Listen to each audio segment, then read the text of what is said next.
listening to the Astral Hour. I'm your host, Astral Meadow. Join me as we take a glimpse into the mysterious.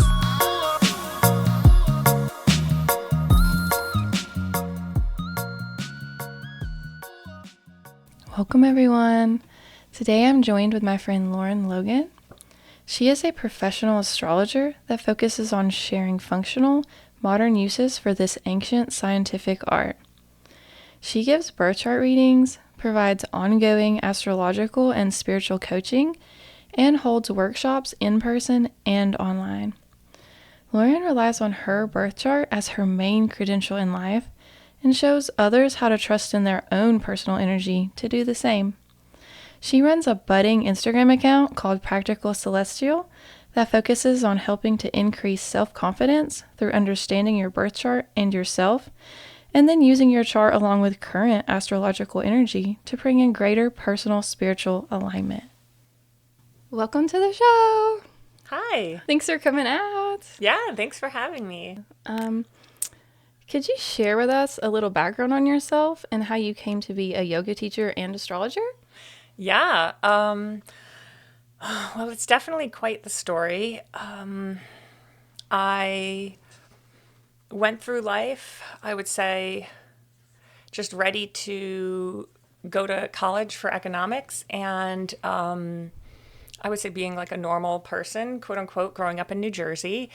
And I got really sick before my first year of college, right, for senior year. And I just continued. It was, I guess, what they would call chronic fatigue syndrome, which isn't, a diagnosis, more of a description of the main symptom. And so I dealt with that for a long time. And I went to a yoga class and I experienced Shavasana. And I was like, oh, this is incredible. Whatever this is, I really like it, but I don't have the physical capability to continue to go to yoga classes on the regular. So I started reading a lot about it, and that's what got me through the really tough times in my 20s. And I made my way at 27 to Bali. I found out a little bit about my sickness, the gluten aspect of it, and eliminating gluten was a big component of it. I went to Bali. I then continued just figuring out my life. My Saturn return happened at 29, which is, I was unaware of it. But what happened at the time is I just knew suddenly I really wanted to settle down and focus on being a full-time yoga teacher. And I got married and I was raising my husband's son. And I was teaching yoga, doing what I thought was my dharma, because yoga had really brought me to a place of saving my life, quote unquote, but really. And also considering when I was 2, my mother died and she committed suicide. So that was something that kind of it stuck with me, surprisingly. But then in my 20s, that was something that I knew wasn't an option for me, not only because of her choice, but because of the yogic philosophy, and that I have to do the best I can do in this lifetime. And even if that's be really sick, I just have to live my best life with that and then get the better rebirth next time. But if I give up on this life, then my rebirth is going to be a mess. Mm-hmm. So that's what really helped me, kept me going. And then all the other little philosophies of yoga, bit by bit, just getting myself through with ahimsa, with satya, aparigraha, non-grasping, all of those little philosophies, because I grew up atheist. So then switching and through the practice of yoga, having these spiritual experiences and knowing that there is a God, even though I never had the regular conception of a God. So that word is different to me. Right. Okay. So I'm doing yoga, but then I'm like, why am I so different than all these other yoga teachers? Why can I not just be so flowy and read poetry? Why can I not even stand Mary Oliver? I mean, she's very talented, but I hear it in all these yoga classes and I'm like, oh, my eyes are just rolling. And I just couldn't quite figure that out. But I kept doing my best at teaching yoga for a while. And then the other part that saved my life when I was in my 20s was my dog, Katinka. And she was a long-haired Chihuahua, and she was my mom's spirit. When I met her, she was my friend's dog, and I instantly soul connection. And somehow my friend at the end of that night was like, here, just take my dog. Literally, like, I see the connection. I need a break from her. I'm like, you need a break? She's like, yeah, just take her. So it worked out that then she was my dog after, she was 4 months old, and then we were together.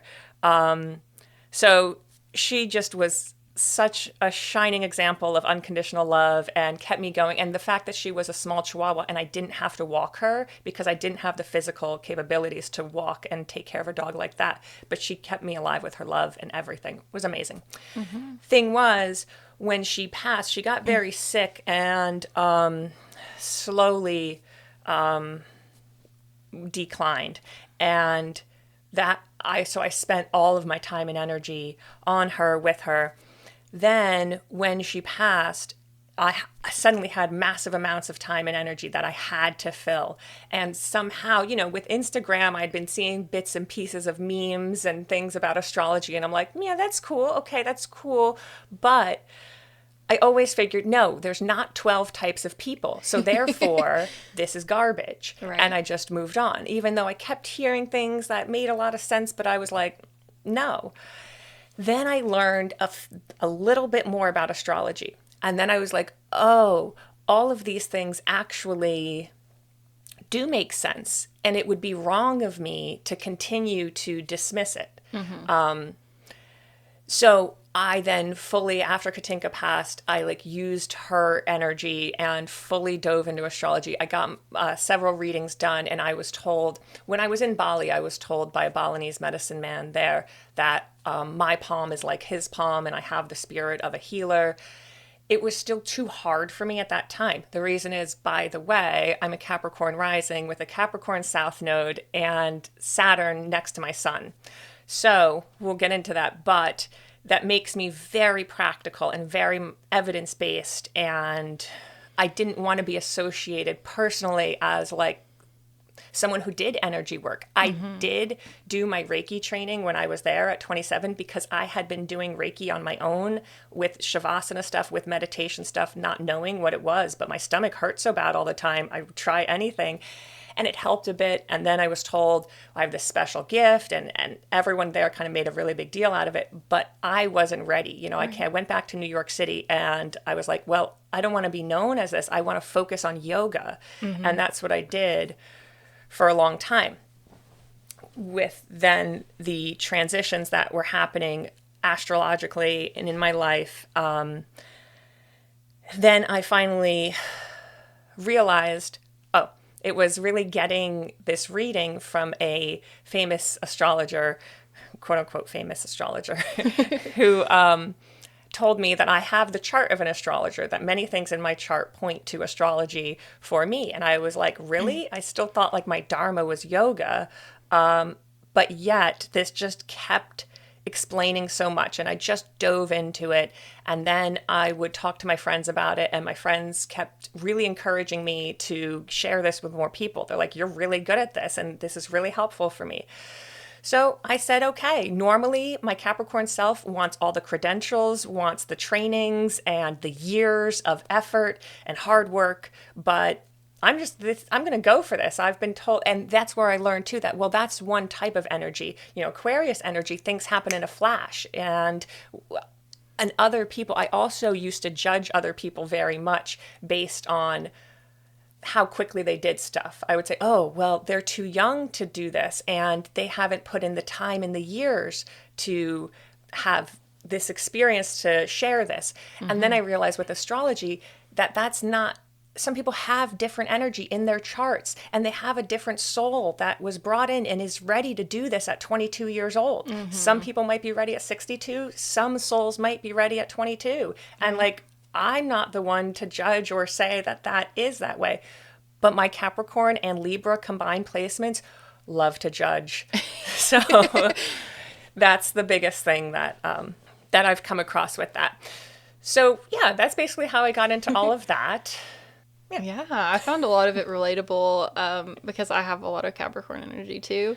And I share like memes and stuff. Like you were saying, those little things introduce a lot of people to astrology. Absolutely. So I think when you get to a certain level professionally, like you might roll your eyes at some of the astrology memes, but you have to dial it back and think when you were new to it that you were like, oh, I just read this thing about, moon placements. I'm going to go look and see where my moon is. So I share stuff like that on my Facebook a lot. And I'm not saying like this is 100% everything that describes someone's moon placement, but I think it's important just to get people interested in one Completely. thing at a time. So I'm That's like, oh, exactly. there's your Venus, and then people are like, oh, what's the house system? I'm like, well, you could start there, right? Like, so yeah, I feel you with all of that because you want to be grounded, you want to have this plan, but sometimes it doesn't work out like that. My first astrology reading, the girl was like, you have the placement just like you of an astrologer. Like I have all that 12th house and stuff, and I was like, I never really thought about it like that before. So it was her telling me that really like sparked my interest. Sometimes it takes someone else to see it in you for you to accept it about yourself. That's exactly the thing. And that's so much what I want to share is that your birth chart is so liberating. It's not, and it's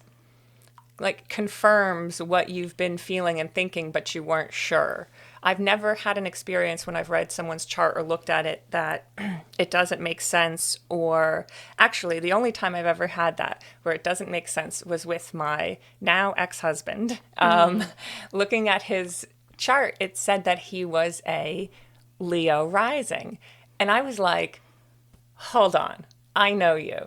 You're not a Leo rising. If this is the case, like astrology is wrong. And this was right in the beginning. And then I said to him, wait a second, you're telling me you were born at 9:30 exactly? Uh-huh. And he's like, oh, well, that's what my mom says. That was the time of the C-section. I was like, okay, that was the time of the surgery, but that wasn't I doubt that was when you took your first breath. Right. So I entered in 9:35 plus, and then it was a Virgo rising. And I was like, yep. There we go.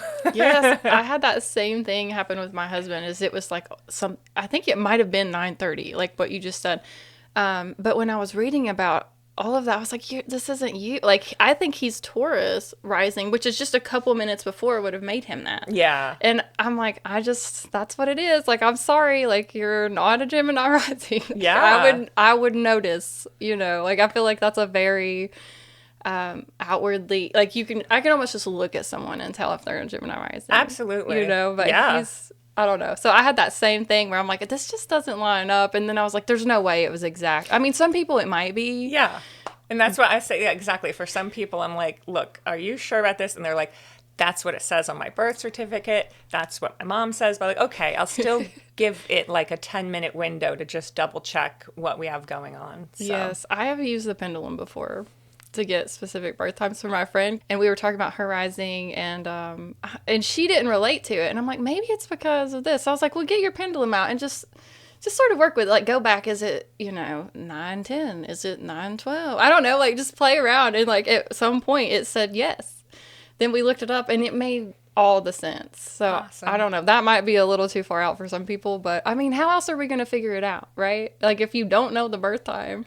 Yeah. You're going to be like basing it off intuition anyways, but I feel like rising is so important. You don't want to just, if you don't know, it's better to just not assume, because absolutely you don't want to just identify as this thing that you're not, Like, yeah. I couldn't imagine being anything but an Aquarius rising. Like, if someone had told me I was something else, I wouldn't even believe in astrology probably. Like, yeah. So that was where I was like, oh my God. Absolutely. And that was the big like aha moment for me as well, was really understanding Capricorn rising and understanding rising signs as far as like, that's the energy that you project, that other people experience, that encapsulates or is the filter to the rest of your energy. All these other planets are surrounded by the energy of your rising sign. So having not known that beforehand, especially as a Capricorn rising, because that's literally the hardest rising sign to be. And I'm saying hard because that's associated with Capricorn. Right. And I I couldn't understand the way people were perceiving me with so many Libra placements and a Leo moon. And I just didn't understand it until to get the information about astrology. And then that helped me too so I taught Vinyasa yoga in New York for a long time. And then I got into Ashtanga yoga, which is a different style of yoga, system of yoga. And it's much more structured. And also you do it on your own most days. You come into practice with a large group of people, but you do the breaths on your own. And you continue to work through a progressive structure, challenging yourself every day.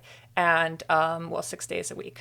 And then that really resonated with me. And then I was like, oh, I can be this type of yoga teacher who, and this is the thing too, Capricorn is the critic, is the one who kind of takes away what's not working. So I help people in the room to constantly be like, turn your back foot this way, lift up your kneecap, squeeze this, rotate that, in just certain ways. And people are like, oh, that's so helpful. Right. And I'm like, and my thing kind of is to be known as I make things harder at first.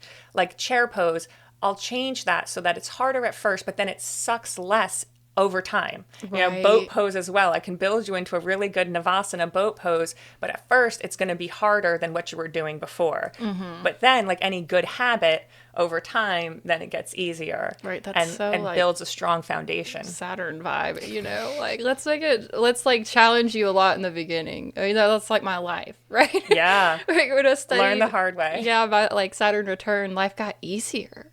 Yeah. And I'm like, I'm actually pretty happy. It's because Saturn like hit me with all of it from my birth, Yeah. into like my whole life. And then it was like, you learned this. Yeah. You can breathe now. That's exactly the thing. Saturn's the tester, and Saturn comes through to see if you've learned your hard lessons. And if you have, okay, cool, here's your like reward. And if you haven't, well, you're going to have to learn the lessons even more harshly. Right. Yes. Let's see.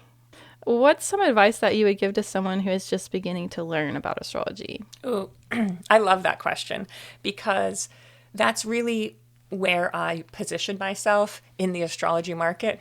Mm-hmm. I tend to, and like I did with yoga, I thought it was very important to practice for 10 years before starting to teach. And the things that I've done in the past, I've waited so long to share them that I can't even relate to what it was like 10 years ago when I first started. I have no idea, and it just kind of took me out of that. So I'm like, you know what? I just want to do this right away and share kind of almost as I'm learning, because I'm absorbing it so quickly and it just makes intuitive sense to me right away. So I'm going to share that. The main thing is that I don't want people to be dependent on readings all the time and to feel like I have to spend $100 constantly to get my chart read. Mm-hmm. And maybe I do that once every 2 years and then I forget because it was so overwhelming what was in that reading, I want people to be able to step by step understand their own chart, and just little bit by little bit. So the important things for people just starting really is to know that you're more than your sun sign, because that's kind of even created to block us away from astrology. So we kind of understand that the patriarchy for a long time has been hiding and trying to ridicule natural methods and ancient methods and feminine ways to heal and connect to spirit. And to discover yourself. And the patriarchy's been kind of like, nah, just listen to us, Mm-hmm. Just follow our authority and we'll take care of you. Okay. So one of the ways that they've done that is by making it all about, firstly, about the sun, the masculine energy of the sun, and then to say and turn it into kind of I don't like to pile on capitalism as a previous economics major, but the powers that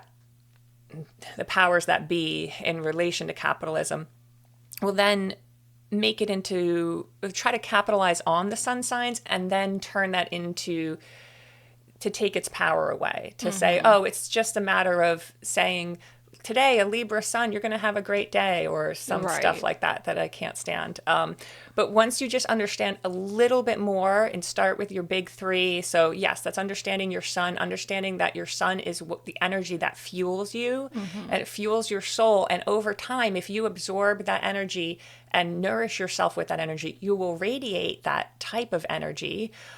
So a Libra sun will radiate more Libra type energy if they absorb it, if they bring it into Right. their life. But if they're not bringing that into their life, then they're not going to really put that back out there. Right.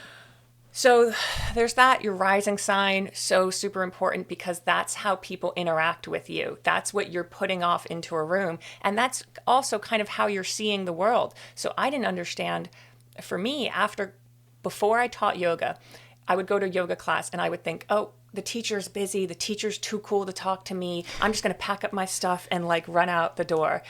And then I realized too that people thought I was conceited and that thought I was too cool for them. And I'm like, no, actually, I thought you were too cool for me and you had other things to do and you were busy.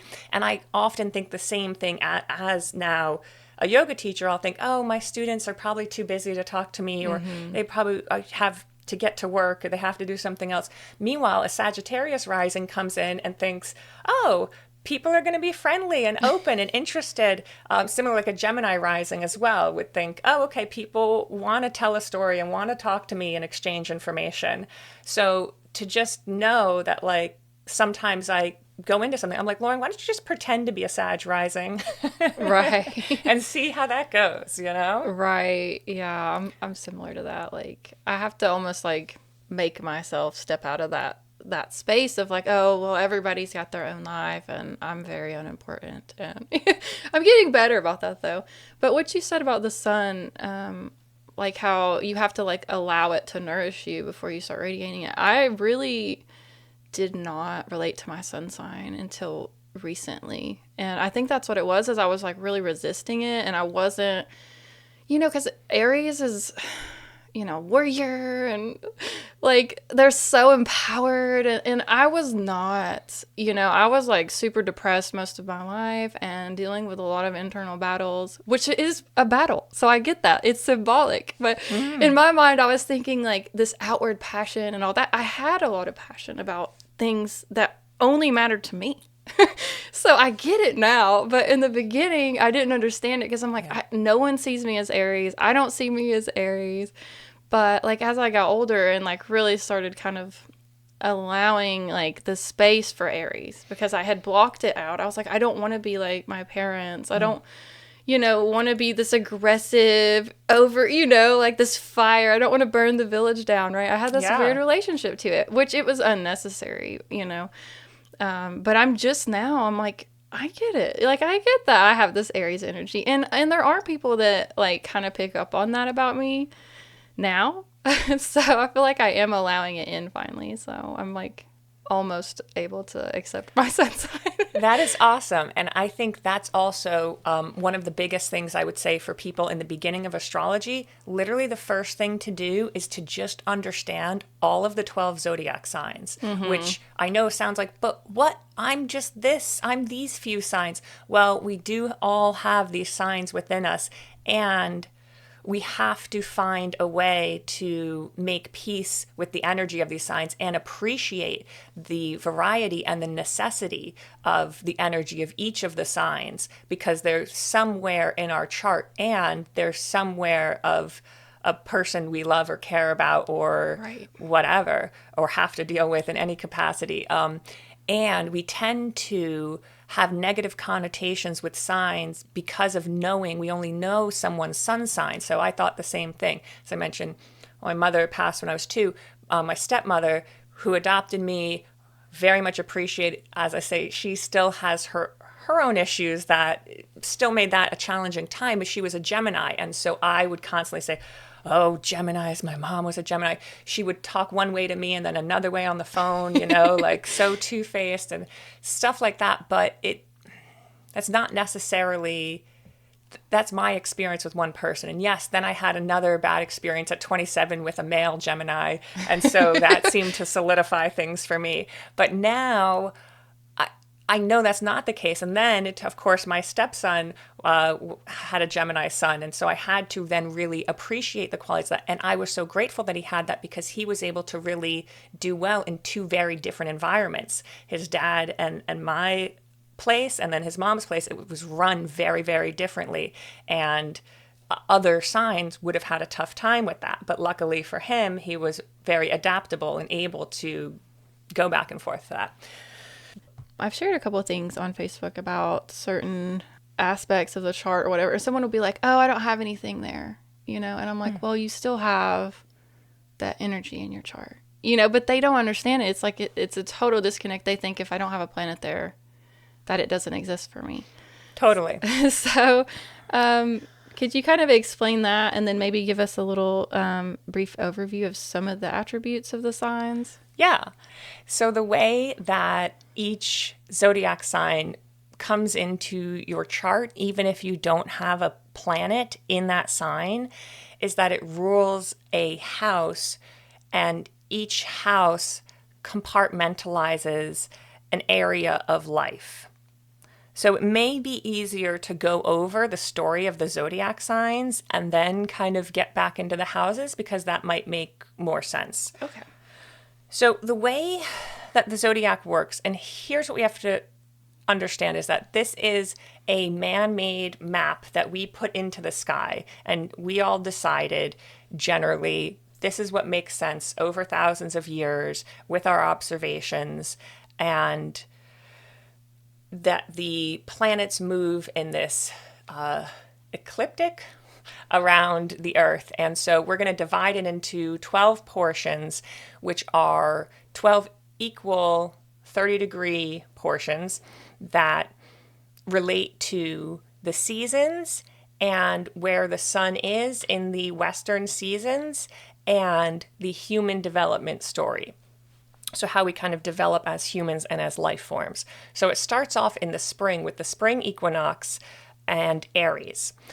And Aries is about new life. It's brand new, fresh survival. So as soon as a bird tries to make its way, say, out of the egg, it needs to be brave. It needs to try and do that. And it needs to focus, any brand new being needs to focus only on their own survival. So that's where Aries gets the bad reputation for being selfish, because they need to be, because we have to put your own mask on first. Mm-hmm. So, and if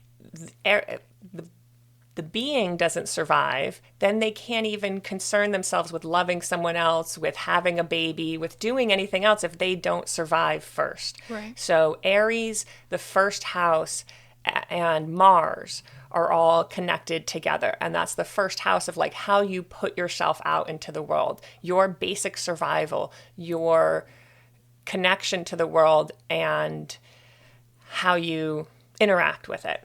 Mm-hmm. Then what happens next is we go into Taurus, and now we have to start thinking about resources. So we've survived long enough to now build a little shelter for ourselves, to now possibly mate with someone, to concern ourselves with sensual pleasures, to have food, and to go, oh, that flower looks beautiful. So natural beauty and realizing these things and making sure, again, still that you're safe with a secure roof over your head and enough food and stuff like that. Then we move on to Gemini, and the third house. So these kind of all relate to each other. In Gemini, we're finally able to, now we have our survival and we have our home. Now we can talk to each other. We can just actually kind of do some science and do some experiments and just communicate and interact. Then Gemini, though, still being very brand new, realizes, wow, I can say something that's not true. And people believe it. Yeah. So as I say, like Gemini invented lying, so Gemini gets a bad rap for that too. However, there's always a degree of sides, a spectrum of energy within that. So, lower vibes, higher vibes. So yes, Gemini figured out that there's an ability to manipulate facts and logic and such. And there's that, the communication aspect. So as we go along, now it becomes the summer and the summer solstice. So then we have Cancer, and Cancer starts out, again, more new life as far as then this is probably the new life that already started now is thinking about having their babies or doing their own thing, or interactions with the mother, nurturing, love, having emotions, being like, okay, first we just survived, then we gathered the food, then we talked to each other. Now we're feeling things. What are these feelings? So we deal with those feelings, and then we deal with hurt feelings, and we deal with nurture and, falling and your mom comforting you, stuff like that. So then we get to Leo, the peak of the summer, just a fun time. Leo is time to be like, okay, we just went through a lot of stuff with our mom, and now we just want to have fun, literally experience life, see what fuels our soul, have the drama of life, be extra. So that's Leo, just performing and being appreciated for putting yourself out there. Then we come along to Virgo, which I find such good timing with back to school. So right. Virgo gets us ready to be like, okay, but what's traditionally associated with is the harvest. And to be like, okay, we're going to have to figure out what kind of foods and the amount of foods we're going, and the last ability to plant. So I'm not the best farmer, but I think there's one more season or like one more little thing before the winter that you can do at the Virgo time, like August. And so they are in charge of preparing that and planning for that and making sure that's organized and prepared and making sure that everyone's going to be healthy for the winter coming up. And so there's a lot of daily habits and just good health and being of service with Virgo. And Virgo gets associated with anxiety because that is pretty stressful. If we don't have enough food, people are going to die. Right. So it's pretty serious. So I say, that's okay, Virgos. Give yourself a break for being anxious. It's understandable. But yet today, we have enough food. Luckily, people listening to this podcast. So we need to remind ourselves to not be as stressed. Right, it's not survival all the time. Yeah, exactly. So we've now dealt with the first 6 zodiac signs, and those all mostly deal with ourselves and the immediate people around us, but still mostly ourselves. And then when you come around to the 7th sign, it starts being much more social signs. So 7th sign of Libra, it's all about partnership and consideration of the other. And how are you going to interact with that person? Libra is a really tough one to describe and talk about because people often have just such positive things to say about Libra. And as a quote unquote Libra myself, as someone with a Libra sun and 4 other planets in Libra, I get that, and I want to be like, yes, we're so wonderful. That's part of sometimes the shadow side of Libra, that inability to see any shadow side of Libra. So there is manipulation with Libra as well, but it's different. So I'd say with Gemini, there can be like factual manipulation. With Cancer, there can be emotional manipulation. With Libra, it's just a charm manipulation we just got to be aware of. Right. And really just thinking about the other and mirroring and balance. So finding that ability of like, okay, with Aries, it's about focusing on yourself. Now, how do you balance that with being in a relationship? And moving along, Scorpio. now Scorpio is dealing with the intense emotions and deep interpersonal situations that arise from relationships. So divorce, death, taxes, other people's money, they'll say. So this is also associated with the eighth house. So to go back a few houses, sixth house, so something that rules your sixth house will kind of show you the ways, the energy that you bring to your daily habits, the energies that you bring to physical routine, to nourishing yourself with healthy foods, things like that. Seventh house, then how you are in relationships and what your relationships have, the energetic quality of your relationships, I'll call it. And then any planets that are in the house have an effect on that too. But we're going back to Scorpio, eighth house, death, rebirth, the fear of death. That's such a big one that I deal with. I deal with a lot of Scorpio people, a lot of people with Scorpio energy or eighth house energy. I have my Mercury in the eighth house, and there's just, in our society, there's such a fear of death, and that's affecting a lot of how we exist. And so Scorpio, their energy is really to show us the necessity of the shadow side of life, and that darkness doesn't have to be so scary, and that we need that balance. And there's so much depth and connection that can happen when we're really truthful about life, and that death is a true part of life. Right.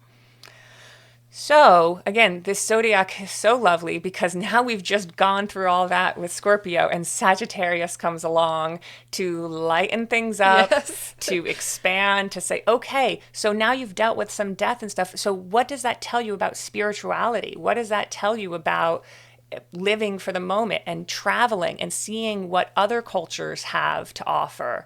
That's so much Sagittarius energy, just expanding, ruled by Jupiter, being free, but finding a life philosophy that makes sense and explains things to you. The house of the guru, the house of the spiritual teacher, people will call it the ninth house there.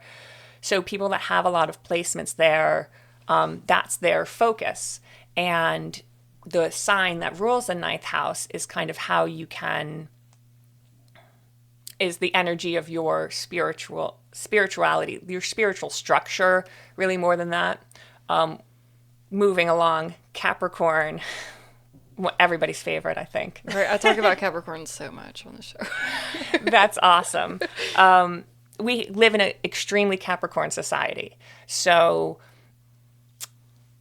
the more we can understand that and relate to that, it's practical. It's what we can actually do now. Yeah, we could talk about Aquarius and Pisces stuff all day long. That's not going to change what's happening right now unless we bring in the Capricorn energy to that. And that's why I love it. That's why I think, there are so many people with Capricorn placements that are into spirituality at this point and are making it more accessible to more people.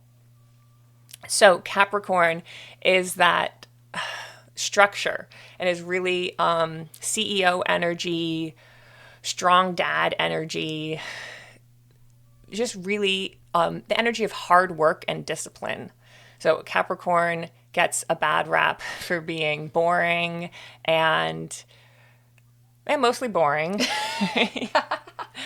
As a Capricorn rising, people tend to think that I'm just not as open and as friendly and as supportive and understanding and nice as I am. People just don't think I'm very nice. Without, just general first impressions, without, right. And that's the nice thing for me, again, is to just understand that this can happen. And the more that I can bring in the higher vibes of Capricorn, like being that strong dad, but that you can rely on, that's dependable, and that has an authority, and that Right, that wants to help and assist you, to, you know. Exactly. That teacher who's here for you to guide you and not to just cut you down. Right. So Capricorn, though, really helps us to get, it's in the winter. It's winter solstice even starts it. So the darkest time of the year. And it's really about getting through that dark time that we're all going to have and go through. And it's pulling yourself up by the bootstraps and just pushing through. Right. Perseverance. Perseverance. When you need it the most. Fortitude. Yeah. Great words. Then Aquarius comes in.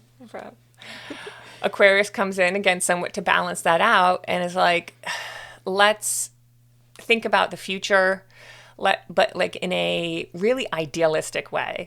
Aquarius just has the best ideals and sees how things could be in a utopian commune type living, if everyone would all have the same mindset, but yet be very individualistic. That's the really fun and interesting thing about Aquarius, is so unique and individualistic and yet so community oriented at the same time. And we're moving along in our evolution. You know, we came all the way from being just a brand new baby, just coming into this world and trying to survive. And now we've been surviving. We've done everything. We've, you know, made a spiritual structure. We got a relationship. We've been through death.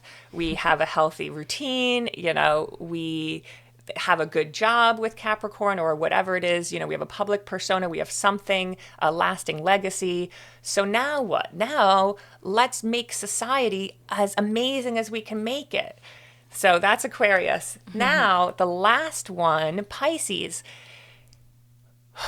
I always have to take a little breath before Pisces because that's exactly what Pisces does. It's been through so much. Right. Pisces is literally like, whoa, guys, I have this store of collective memory of being through all of these signs. And I know that the cycle is coming to a close and it's going to be time for a rebirth in Aries. So in order to close out the cycle, Pisces needs to already start connecting to other dimensions. And Pisces has had such a tough time. Pisces energy has had such a tough time in this very Capricorn society because we won't accept, firstly, we won't accept death. Secondly, we won't accept preparing for that. We won't accept other dimensions and spirituality that looks very different, you know, personal spiritual connection that could be certainly tarot cards, crystals, any sort of thing that you know, what people would consider, what some people in society might roll their eyes at, Right. is very much connected to Pisces and is very much a way for Pisces energy to actually bring that other dimensions and source energy into our practical lives and to prepare for that rebirth in Aries. So Pisces can have problems and can struggle with escapism because the world can be so overwhelming and they're so sensitive and so psychically connected that it's, especially if they don't have a strong spiritual practice, alcohol and drugs are very much associated with Pisces energy. Again, just kind of leaving this earth plane. Right. Yeah, as a 12th houser over here, I read stuff about the 12th house, and every time it's like addiction, alcoholism. I actually don't struggle with those things, but I've been at a point where I get so overwhelmed where I can understand exactly why some people would have problems with that, because it is a lot of energy. Yeah, and you know? It's probably your Aries Sun and Aries Mercury that gives you that strong will to survive. And you're like, look, if I get into drugs, and I'm not going to be able to survive. Right. So that's just not the way for Right. me. Having Capricorn in the 12th house. So like a lot of the negative attributes that make the 12th house kind of unpredictable or maybe a little illogical even, the Capricorn balances it out totally for me. Yeah. So when I read the negative stuff, which is almost all of it's negative, it seems like these days, like, especially if you look at like the way that they used to view the 12th house, I'm like, Oh, it was terrible. I don't see that, as far as psych words and all that. Now, I do have to, I've been to therapy, I've read a lot of self-help books, and I do astrology. One of the reasons I was drawn to it was to help me figure this all out. And because the 12th house I've read a lot of it being like unconscious. So like you almost, when you shine that light on it, you start seeing all these patterns. Yeah. And the main thing too with 12th house placements is, and I always say this with a little sarcasm somewhat or whatever, because my Capricorn way, but it's meditation. Meditation is the key to 12th house placements. And I feel like I know we hear that the same way. Diet and exercise, and meditation. Okay. Yeah. But it's one of those things that until you really do it, the most important thing, though, to remember is that there's not one type of meditation. There's so many different types of meditation, and that which one is going to work the best for you varies depending on the energy of your chart. So I try to share things, about certain like manifesting techniques for Mercury signs or things like that are, because the element of your sign is going to really give you such a good clue as to how that operates. Right.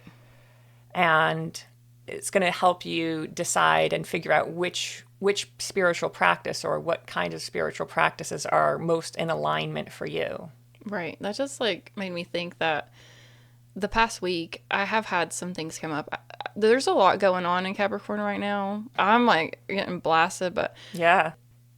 Also, with the Capricorn, we know that like the biggest challenges beget the biggest rewards, right. and so we're not afraid of a challenge. So like saying that that's a challenging placement, like, okay, so then what does that mean I can do with it? Right. And if you can do the things you need to do, then, having Neptune, the moon, and Mars and Saturn in your 12th house, like, you're so psychic. Yeah. Yeah. So, like, what a gift. Right. It does come so naturally for me. Like, I can do past life regression, and it's easy, and I just do it, and I'll talk about it, and people are like, how do you do that? I'm like, well, I just kind of count myself down, I relax, get into that, that state, and then I just start seeing stuff. And that's 100. That's because, again, the Neptune, but the moon, I really think of as our collective memory. It's deep emotions, but where do those deep emotions come from? It comes from our collective memory. So you have a lot of Capricorn collective memories then that are put in the 12th house. So, you can just access those anytime, exactly like that. But because you've done meditation practice, Right. Yeah, I can't, like, all the psychic ability that I have to be in almost like a trance state. I don't do it while I'm just sitting having a conversation. Yeah. It's, quiet moments. I'm focused on that. There's intention. Exactly. Yeah. So, which is good because I don't want to be having like premonitions and stuff while I'm driving down the road. Yeah, absolutely. So. And the other interesting thing too, that, you said you didn't identify with Aries so much because your Mars is in the 12th house. It's kind of hidden from you. So that area of like where you're brave and daring, you're like, I don't know. Right. And then when I get angry, I just don't know how to express it. Like, it might take me days to come and say, this is why I was upset. Because it's like beneath the surface and I don't even understand it. I feel anger almost as anxiety. Yeah. And I'm like, okay, I can feel it in my body. I can feel it. I don't know the words. And I hate yelling. If I yell, it's because someone's been drilling me, for an hour, like where they won't stop. And then I might explode. But that's so rare. Those moments stand out for me because I'm like, wow, I really just yelled. Because I don't know how to do it, you know? It's a very challenging to have Mars there, but... Absolutely. Everybody's different. So I noticed that you posted about Capricorn moons, that like 50% of the people you work with have Capricorn moons. What do you think that is? Well, part of that is that I'm a Capricorn rising. Ah, And so you're like attracted. so I attract them. And they feel like comfortable with you. Exactly, Okay. exactly. So moon signs are very attracted to, and not romantically, just Right. in a Like drawn. energetically way, Yeah. yeah, to people who display the energy of their deep emotions. So like what you are inside and like who you really feel and your collective memories, like just feel so comfortable with what I'm putting out there. Right. So I mean, so many times, and people, I didn't know, and then I do someone's chart and I'm like, Capricorn moon. Also, this is the time for, again, with this Capricorn society to help out. So everybody with Capricorn placements, and we've had a lot of things going on in 2020. There was a big Capricorn situation. Now there's a big Capricorn situation in the sky. So we're really being called and energized to use this. Also, Capricorn Neptune. So having for a generation of people that have their Neptune in Capricorn, there's a large amount of people who are ready to marry that spirituality and practicality, Right. and just really understand that. So that's why too, these days, people who were born in the 90s and such are super into astrology. Right. And they're super like, yeah, read my cards, like the way, and I was born in 82, so it was a bit different before, and like this was not the thing. And now everybody's coming around to it, and especially younger people are super open to it. And that's the Neptune in Capricorn and also Uranus in Capricorn. So having both of those kind of idealistic out there planets in such a practical way that it's helping to align spirituality and our progressive hopes and dreams with our current structure. Great. Right. Yeah. It is. This was like a mind blowing thing when I realized that like a whole generation had the Capricorn still. Like it wasn't just me, because I remember like when I first started looking at charts, I'm like, oh, this person has a Capricorn stellium. Oh, this person has a Capricorn stellium. Like, oh, why does everyone have a Capricorn? Because I was like, this should be rare, right? But because of my age, like that, I'm around a lot of people around my age, and we all are kind of dealing with that same energy. And I just didn't think about it.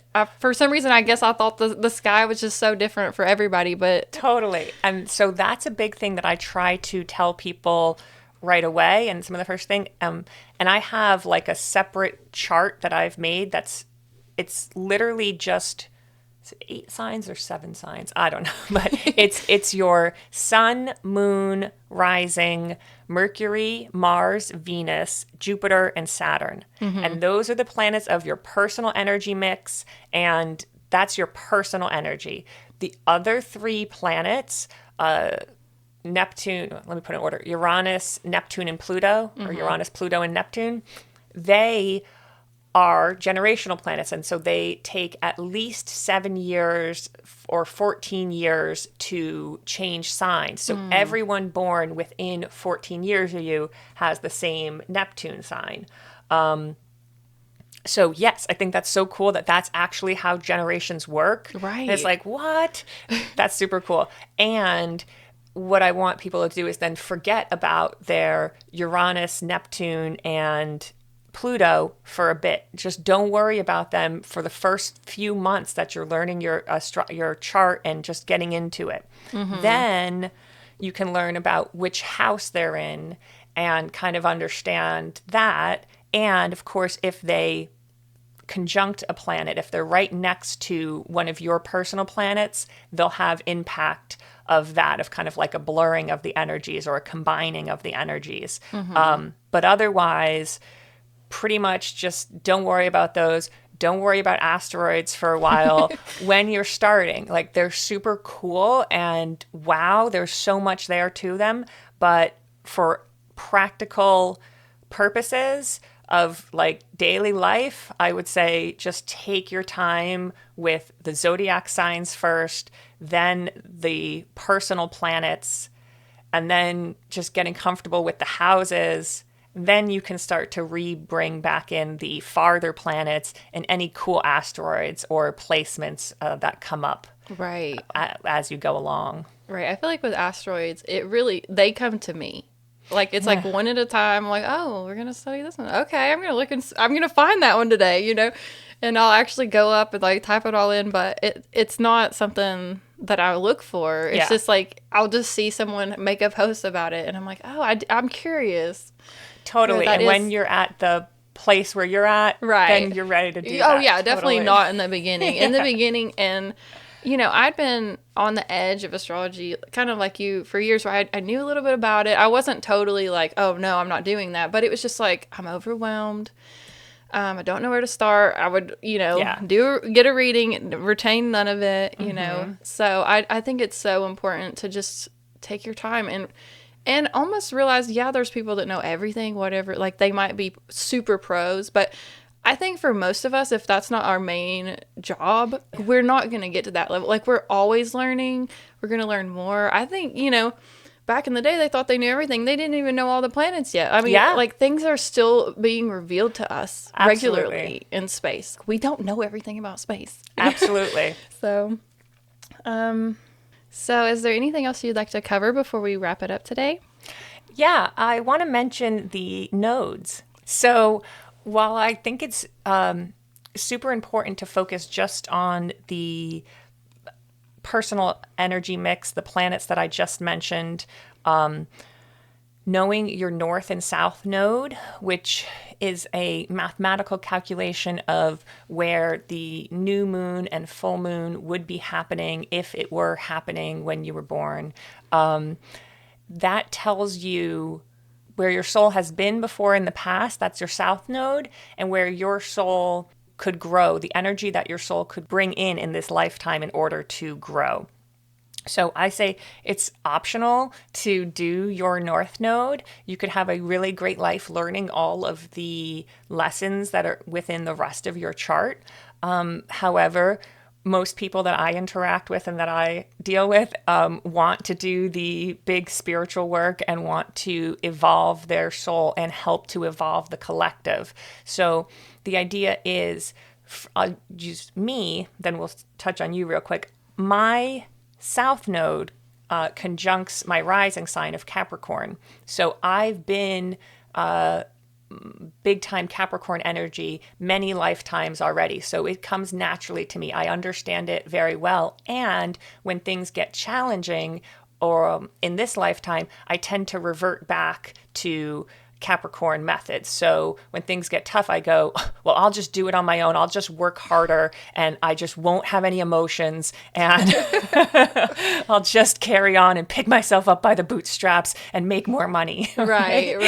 And my north node, though, the way that my soul will grow in this lifetime is the opposite, Cancer. So what actually helps me and what I'm here to do is to bring in more softness and to be more gentle and nurturing.